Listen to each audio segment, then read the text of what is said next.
Hi, wanting to do chainmail and having difficulty opening and closing your rings? Then this video is just for you.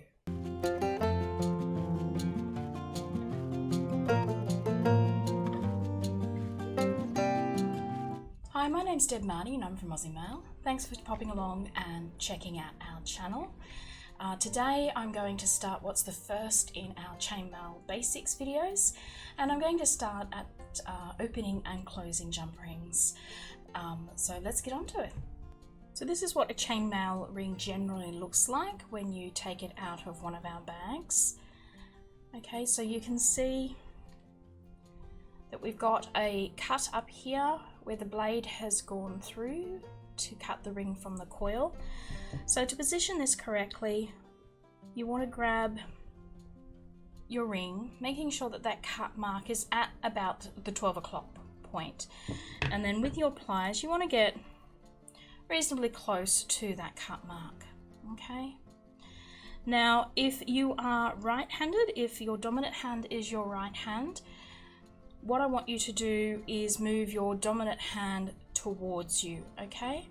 And your non-dominant hand moves away from you.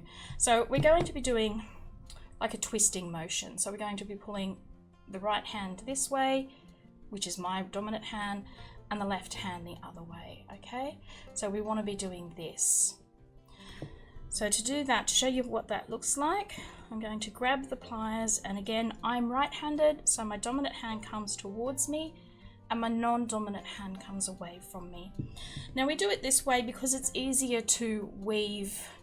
When you're right-handed, you tend to weave this way, so you weave into a ring like this, so it's just easier. If you're right-handed and you open it the other way, like a left-handed person would, if you're holding on to your work, it then becomes quite difficult to weave this end into the ring. So you end up having to twist your hands or maneuver your work, and it's just not quite as free-flowing. Whereas if you're left-handed and you open it up that way, so that is your left hand towards you, and you're holding onto your work with your right hand, you tend to weave this way and it becomes just easier, okay? Now there are exceptions to that rule. There may be some weaves or pieces that you will need to make that require you to open it different than perhaps you normally would, but generally that's a good general rule of thumb. Your dominant hand towards you, your non-dominant hand away from you. You never want to open jump rings by trying to yank them apart. These ones are actually a bit thick. I can't actually yank them apart. But sometimes with the thinner ones, you can pull them this way so that instead of opening them with this forward and backward motion, you're trying to open them this way. That distorts the ring. It's very hard to get it back to a round shape. It is never recommended to open your jump rings that way for any reason. Okay, so once you've got your jump ring opened and you've finished weaving it, obviously the next step is to close it. And to close it, it's the opposite maneuver. So dominant hand away from you, non-dominant hand towards you. Now, while we're doing that, we also want to put a little bit of inward pressure on our ring, because we start off with a ring that looks like this, okay? And we've got this gap in between where the blade is. So if we were to just simply move that backwards and forwards, even though we line them up, you can still see that there's a gap there where the blade was. So what we want to do, even as we're opening them, and definitely while we're closing them, we want to apply a little bit of inward pressure at the same time, because we want to close this gap up so that there's no gap there whatsoever when we close our ring. Okay, so while you're doing this maneuver, you also want to be doing a little bit of inward pressure. You don't need a lot, just a little bit of inward pressure on your ring to close that gap up. And generally what we do is we bring it up against each other, and then we sort of take it a little bit past, and then we bring it back and we wiggle it a little bit until we get a nice closure, not only with the wire ends meeting up on this view, but also closing up that gap where the cut was. So what that looks like on a ring is, can you hear that click? That's the ends rubbing past each other. We usually take it a little bit past that way and then bring it back, and we do a little bit of wiggling and we close that up. And we want to check that we've got a good join here so that there's no, see how I've closed that gap up? There's no gap in between there, and we can see that that join is pretty nice. Okay, so that's what we're aiming for. So I'll show you that again. We've got our ring as it comes. I'm right-handed. I'm going to open it with my dominant hand coming towards me, my non-dominant hand moving away from me.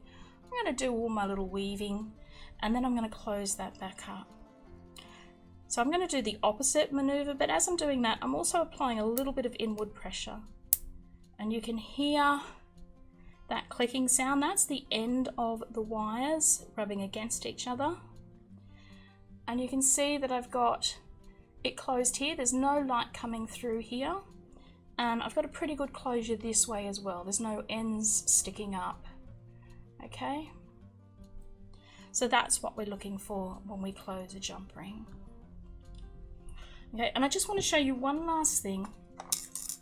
You can get jump rings from different suppliers that have been wound a different way. Okay?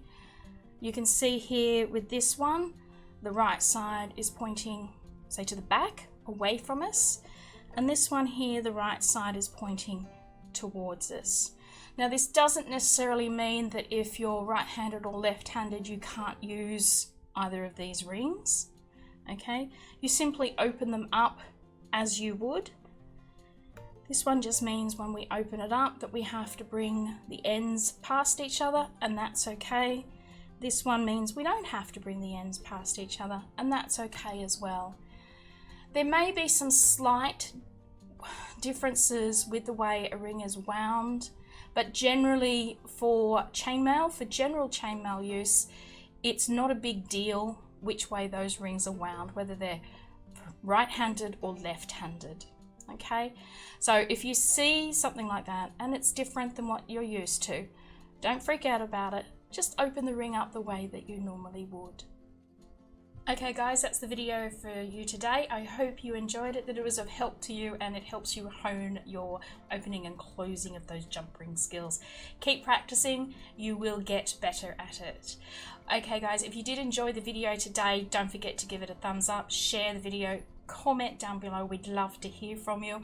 If you really enjoyed this video and want to see what else we can offer, don't forget to subscribe to our channel and hit the little bell so that you get all the notifications every time we upload videos.